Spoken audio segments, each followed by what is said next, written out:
Friends, இன்றைக்கி நம்ம வீட்டில் குயிக் சமையலில் பூண்டு, சின்ன வெங்காயம், மாங்காய் போட்டு காரக்குழம்பு. அதுக்கு தேவையானது பூண்டு, வெங்காயம் உரித்து வச்சாச்சு.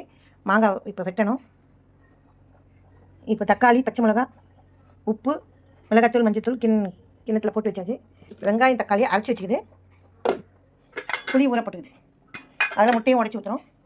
இதுக்கு தான் தேவையான பொருள். அப்புறம் ஆயில், தாளிப்புக்கு வெந்தயம், வெங்காயம், கறிவேப்பிலை. வாங்க எப்படி செய்யணும்னு பார்த்துலாம்.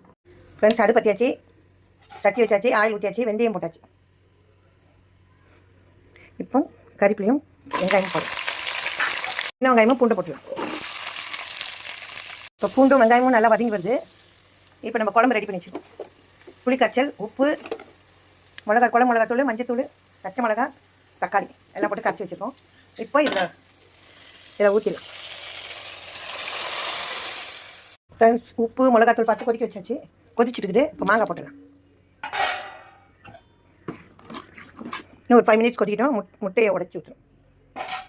முட்டையை உடச்சி ஊற்றிடலாம். ஃபைனலாக முட்டை குழம்பு ரெடி. காரக்குழம்பு. வாங்க சாப்பிடலாம். என்னுடைய சேனல் நிலா டிவி. சப்ஸ்கிரைப் பண்ணுங்கள், லைக் பண்ணுங்கள், கமெண்ட்ஸ் பண்ணுங்கள். என்னுடைய சேனலுக்கு தொடர்ந்து ஆதரவு கொடுங்க. இதை ஃபுல் வீடியோவும் போடுறேன், ஷார்ட்ஸ்லையும் போடுறேன். ட்ரை பண்ணி பாருங்கள். உங்கள் நிலா.